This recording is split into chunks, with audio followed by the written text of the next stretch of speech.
Lors de la session politique de cette année, le ralentissement économique est l'un des sujets qui a attiré le plus d'attention des ambassadeurs étrangers en Chine. Monsieur Saint-Jacques, ambassadeur du Canada en Chine, a partagé son point de vue avec notre journaliste Liu Fang. En fait, le ralentissement de l'économie chinoise, à mon avis, était inévitable parce que c'est difficile de maintenir une croissance aussi élevée que celle qu'il y a eu au cours des dernières années. Et en bonne partie, c'était une croissance qui avait été alimentée par le secteur immobilier.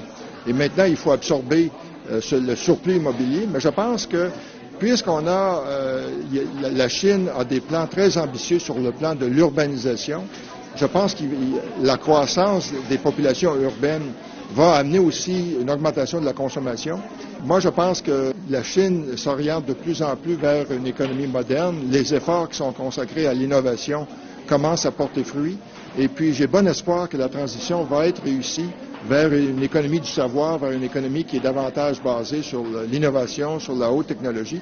Et puis, il y a des pays comme le Canada qui vont vouloir apporter leur contribution. Le Canada est bien connu pour la richesse de ses ressources naturelles, mais aussi nous avons beaucoup de haute technologie, particulièrement dans le domaine de la lutte contre la pollution, soit le traitement des eaux usées, la décontamination des émissions, décontamination des sols, et puis donc dans le domaine de l'aéronautique aussi, avec une compagnie comme Bombardier qui est reconnue mondialement. C'est que je pense qu'à bien des égards, nous allons vouloir exploiter cette complémentarité entre nos économies. L'an dernier, ce fut une bonne année pour le commerce bilatéral. Les exportations chinoises au Canada ont augmenté de 12%, alors que si on regarde les exportations totales de la Chine, il y avait eu un ralentissement l'an passé de quelques pourcents.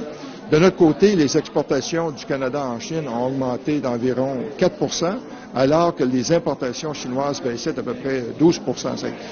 Je suis encouragé par ça. Il y a eu des investissements importants qui ont été faits, des investissements chinois importants qui ont été faits au Canada récemment.